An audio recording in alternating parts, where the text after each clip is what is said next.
கிறிஸ்துவில் பிரியமானவர்களே, ஆண்டவராக இயேசு கிறிஸ்துவின் நாமத்திலே உங்கள் யாவரையும் வாழ்த்தி ஆசிர்வதிக்கிறேன்.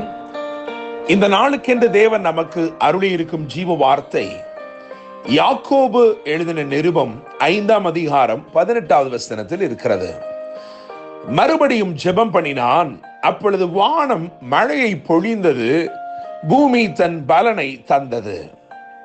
கர்த்தருடைய சகோதரன் என்று அறியப்பட்ட அப்போஸ்தலனாகிய யாக்கோபு அவன் எழுதின பொதுவான நிருபம் தான் இந்த நிருபம். இதை முழுவதுமாக வாசித்து பார்க்கும்போது இங்கே சில பழைய ஏற்பாட்டு நபர்களை கொண்டு புதிய ஏற்பாட்டின் சத்தியத்தை அவர் அழகாக எடுத்துரைப்பதை பார்க்கலாம். என கேட்கிற தேவனுடைய பிள்ளைகளை, நாம் வாசித்த வசனத்திலே மறுபடியும் ஜெபம் பண்ணினான், அப்பொழுது வானம் மழையை பொழிந்தது, பூமி தன் பலனை தந்தது என்று எழுதியிருக்கிறது. கர்த்தர் இந்த வார்த்தையை வாக்குத்தத்தமாய் அருளி இருக்கிறபடி நான் நம்புகிறேன், விசுவாசிக்கிறேன். மறுபடியும் மறுபடியும் மறுபடியும் நீங்கள் ஜெபித்து போராடி கேட்டுக்கொண்டிருக்கிற காரியங்களிலே உங்களுக்காக இன்றைக்கு தேவன் வானத்தையும் பூமியையும் திறக்கப் போகிறார். வானம் பொழிந்தது என்று எழுதியிருக்கிறது. வானம் இன்றைக்கு ஏதோ ஒரு நன்மையை, ஏதோ ஒரு ஆசீர்வாதத்தை உங்கள் வாழ்க்கையிலே பொழிய போகிறது. பூமி தன் பலனை தந்தது என்று எழுதியிருக்கிறது. எனவே பூமி இன்றைக்கு திறக்கப்பட்டு அதில் இருக்கிற கடினமான சூழ்நிலைகள், கடினமான மனிதர்களுடைய இருதயங்கள், இவைகளெல்லாம் உங்களுக்காய் திறக்கப்பட்டு ஏதோ ஒன்றை அது தரப்போகிறது. தேவனுடைய பிள்ளைகளே, மறுபடியும் ஜெபம் பண்ணினான், அப்பொழுது வானம் மழையை பொழிந்தது, பூமி தன் பலனை தந்தது. என கேட்கிற தேவனுடைய பிள்ளைகளே, இந்த புஸ்தகத்தை வாசித்து பார்க்கும் பொழுது 5 பழைய ஏற்பாட்டு நபர்களின் பெயர்கள் இங்கே சொல்லப்பட்டிருந்தாலும் அதிலே 4 நபர்களை திருஷ்டாந்தப்படுத்தி முக்கியப்படுத்தி அவர்களின் வார்த்தைகள், அவர்களின் வாழ்க்கை இவைகளை எடுத்துரைத்து அதன் மூலமாக ஒரு புதிய ஏற்பாட்டு சத்தியத்தை அல்லது அவர் விரும்புகிற அல்லது தேவன் அவருக்கு அருளி இருக்கிற சத்தியத்தை உறுதிப்பட தெரிவிக்கிறதை நாம் இங்கே கவனிக்கலாம்.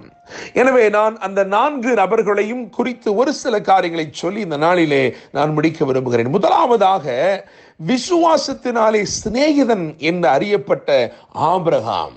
2ஆம் அதிகாரம், அதாவது யாக்கோபு 2ஆம் அதிகாரம் 23ஆம் வசனத்தை கவனிக்கும் பொழுது சிநேகிதன் என்று அறியப்பட்ட ஆபிரகாம்.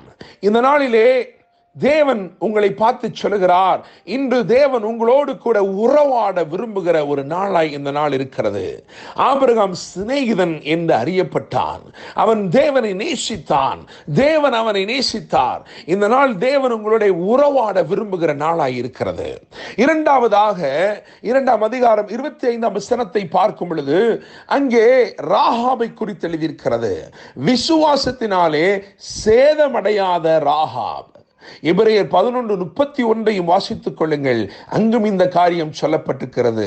எனவே சிநேகிதனாய் அறியப்பட்ட ஆபிரகாம், சேதமடையாத ராகாப். எனவே இன்றைக்கு நான் உங்களை பார்த்து சொல்கிறேன், இந்த நாள் முழுவதும் தேவனுடைய பாதுகாப்பு உங்களோடு இருக்கிறபடினாலே நீங்கள் எவ்விதத்திலும் நீங்கள் சேதமடைய போவதில்லை.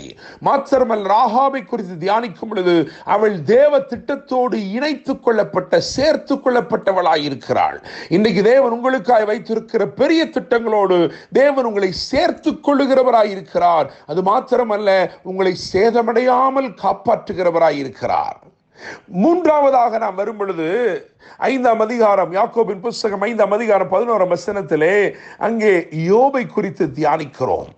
யோபை குறித்து தியானிக்கிறோம். கர்த்தருடைய செயல்களை கண்ட யோபு என்று நான் எழுதி வைத்திருக்கிறேன். காரணம், இங்கே சொல்லப்பட்ட வசனத்தை கவனிங்கள். யாக்கோபு 5:11, இதோ பொறுமையாயிருக்கிறவர்களை பாக்கியவான்கள் என்கிறோமே, யோபின் பொறுமை குறித்து கேள்விப்பட்டிருப்பீர்கள், கர்த்தருடைய செயலின் முடிவையும் கண்டிருக்கிறீர்கள் என்று எழுதியிருக்கிறது. கேள்விப்பட்டிருக்கிறீர்கள், கண்டிருக்கிறீர்கள், கர்த்தருடைய செயலின் முடிவையும் கண்டிருக்கிறீர்கள். எனவே இங்கே யோபு கர்த்தருடைய செயல்களை கண்டான். நீங்கள் யோபின் புஸ்தகம் 42:11 வாசிக்கும் பொழுது, அப்பொழுது அவனுடைய எல்லா சகோதரரும் சகோதரிகளும் அவனுக்கு அறிமுகமான அனைவரும் அவனிடத்திலே வந்து அவன் வீட்டிலே அவனோட போஜனம் பண்ணி கர்த்தர் அவன் மேல் வரப்படின சகல தீங்கு நிமித்தம் அவனுக்காக அங்கலாய்த்து அவனுக்கு ஆறுதல் சொல்லி அவரவர் ஒவ்வொரு தங்க காசையும் ஆபரணத்தையும் அவரவர் ஒவ்வொரு பொன் ஆபரணத்தையும் அவனுக்கு கொடுத்தார்கள். கர்த்தருடைய செயல்களை கண்டீர்களா? ஆண்டவருடைய செயல் என்ன செய்ததென்றால் அவனை விட்டு சென்ற எல்லாரையும் திரும்ப கொண்டு வந்தது. என்னை கேட்கும் தேவனுடைய பிள்ளைகளே, நான் நம்புகிறேன், விசுவாசிக்கிறேன், உங்களுக்கு தங்களை தூரமாக்கி கொண்டவர்கள் சகோதரராய் இருக்கலாம், சகோதரிகளாய் இருக்கலாம், உங்களை சிநேகித்தவர்களாய் இருக்கலாம், அவர்கள் எல்லாரையும் தேவன் திரும்பமாய் கொண்டு வரப்போகிறார். கர்த்தருடைய செயல் எப்படி முடிந்தது என்று சொன்னால், அவன் இழந்த எல்லாவற்றையும் இரட்டிப்பாய் பெற்றுக் கொண்டான். எனவே நான் இந்த நாளிலே உங்களை பார்த்து சொல்கிறேன், அவருடைய சிநேகம் உங்களுக்கு கிடைக்க போகிறது. நீங்கள் சேதம் அடைய போவதில்லை. நீங்கள் நிச்சயமாக இந்த நாளில் அவருடைய செயல்களை காணப்போகிறீர்கள். கடைசியாக நான் சொல்ல விரும்புகிறேன், எலியாவை குறித்து எழுதியிருக்கிறது 5ஆம் அதிகாரத்திலே நீங்கள் வாசிக்கும் பொழுது 17ஆம் வசனம் மற்றும் 18ஆம் வசனத்திலே எலியாவை குறித்து எழுதப்பட்டிருக்கிறது. சுழல் காற்றிலே ஏறி போன எலியா என்று சொல்லும்படி விரும்புகிறேன். அதன் அர்த்தம், அவன் சகலவற்றையும் வென்று விட்டான். அவனுக்கு விரோதமாக எழும்பின எல்லா சவால்களையும் அவன் ஜெயித்து விட்டான். தேவனுடைய பிள்ளைகளே, ஒன்றும் அவனுக்கு விரோதமாய் எழும்பி நிற்க முடியவில்லை. சகலவற்றையும் அவன் ஜெயித்து விட்டான். எல்லா சவால்களையும் மேற்கொள்ளும்படி தேவன் கிருபை செய்தார். 4 காரியங்களை உங்களுக்கு முன்பதாக வைத்திருக்கிறேன். முதலாவதாக, அவருடைய சிநேகத்தை, அவருடைய நேசத்தை பெற்றுக்கொண்டு அவரோட உறவாடப் போகிறீர்கள். இரண்டாவதாக, அவருடைய பெரிய திட்டத்திலே உங்களை சேர்த்துக் கொள்கிறார். நீங்கள் சேதமடையாதபடிக்கு காத்துக் கொள்கிறார். உங்களுக்கு எந்த தீமையும் வராது, தீங்கு அணுகாது. தேவனுடைய பிள்ளைகளே, மூன்றாவதாக, சிறப்பான இரட்டிப்பான சுதந்திரத்தை பெறப்போகிறீர்கள். அவருடைய செயல்களை காணப்போகிறீர்கள். நான்காவதாக, சகலவற்றையும், சகல சூழ்ச்சிகளையும், சகல சவால்களையும் வென்று எலியாவை போல் மகிமையாய் பிரகாசிக்க போகிறீர்கள். இந்த வார்த்தைகள் மூலமாய் கர்த்தர் தாமே உங்களை ஆசீர்வதிப்பாராக. என்றும் அன்புடன் pastor Daniel Moses. God bless you.